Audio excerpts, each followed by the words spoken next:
On April 28, 2010, Pep Guardiola had the ball. José Mourinho had the truth. Barcelona were at Camp Nou, chasing a Champions League final.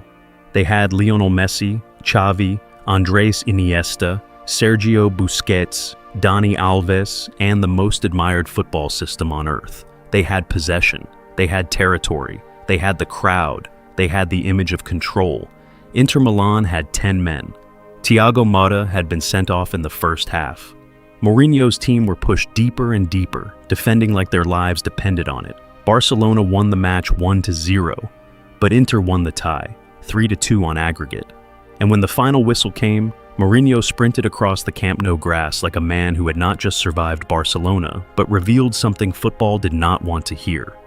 The world called it anti-football, ugly, negative, cynical. But 15 years later, the strangest thing is happening. Pep Guardiola himself has moved closer to the truth Mourinho exposed that night. Not because Pep was wrong, but because Mourinho saw the weakness inside Pep's beauty before anyone wanted to admit it. Mourinho's warning was not complicated. That is why people missed it. He was not saying possession was useless. He was saying possession could become a disguise. A team could pass the ball, control the camera angle, win the statistics, and still never truly hurt the opponent. Years later, Mourinho put the idea into words. He argued that possession can become image, public relations, and that football still comes down to one brutal fact. The team that scores more goals wins.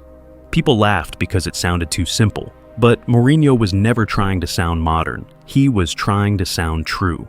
Against Guardiola's Barcelona in 2010, Inter did not try to win the possession battle. They tried to win the danger battle. They blocked the spaces where Messi could become Messi. They protected the penalty area. They forced Barcelona into circulation without incision. The world saw Barcelona passing. Mourinho saw Barcelona being delayed, and that was the prophecy. One day, football would learn that possession without threat is not control, it is theater. The reason this story matters is because Pep's football was not fake. It was revolutionary.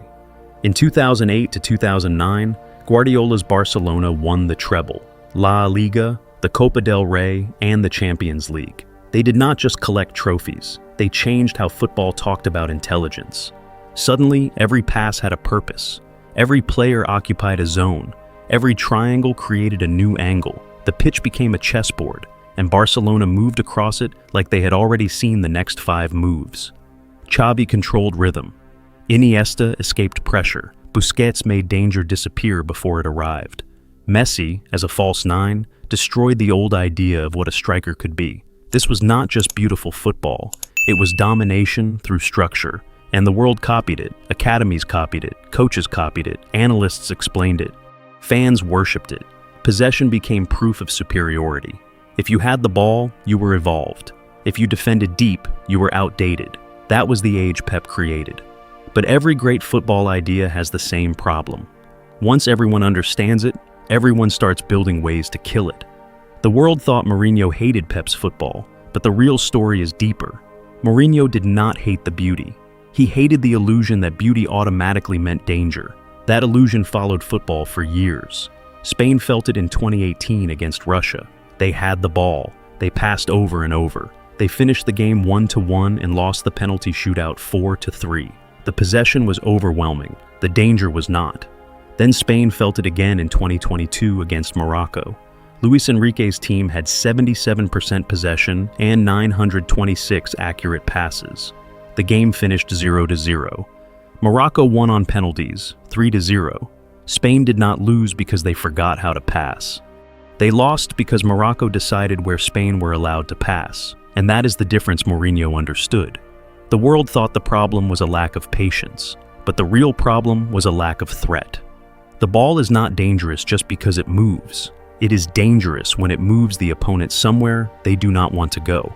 Pep knew this better than anyone, but football around him turned his model into a religion. And once a tactic becomes a religion, people stop asking whether it still works. They only ask whether it still looks pure. Then Guardiola did something that changed the entire meaning of the debate. He evolved. At Manchester City, Pep did not abandon possession. He made it sharper, more physical, more direct, more ruthless. The clearest symbol was Erling Haaland. In 2022, City signed a striker who was not built to make the passing network prettier. Haaland was built to end attacks, a penalty box finisher, a vertical threat, a player who turned territorial control into immediate fear.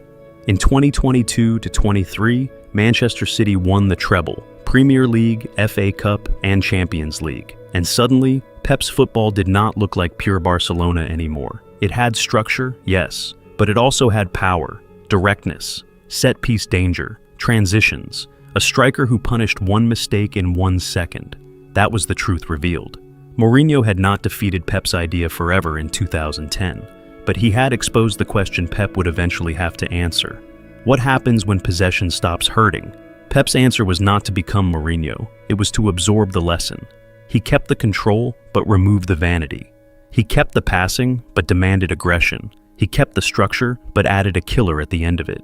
That is why this story is not about Mourinho being better than Pep. It is about Mourinho seeing the danger of football, becoming too impressed with itself, and Pep, eventually, being great enough to listen to the game. Maybe that is the real beauty of this rivalry. Mourinho and Pep were never just two managers. They were two warnings. Pep warned football that chaos without structure has a ceiling. Mourinho warned football that structure without danger has a weakness. For years, the world chose sides. Beauty against pragmatism, possession against results, philosophy against survival. But the modern game has quietly admitted the truth. The best football now needs both. It needs Pep's control and Mourinho's cruelty, Pep's structure and Mourinho's obsession with the score, Pep's ability to build the perfect attack, and Mourinho's refusal to confuse dominance with decoration. In 2010, Mourinho looked like the enemy of the future. Now, he looks like a man who saw the future's first flaw. Pep had the ball, Mourinho had the warning. And football needed 15 years to understand that both men were right, but only one of them said the uncomfortable part first. So, maybe the question is not whether Mourinho was right about Guardiola. Maybe the question is this: how many truths did football laugh at before it was forced to copy them?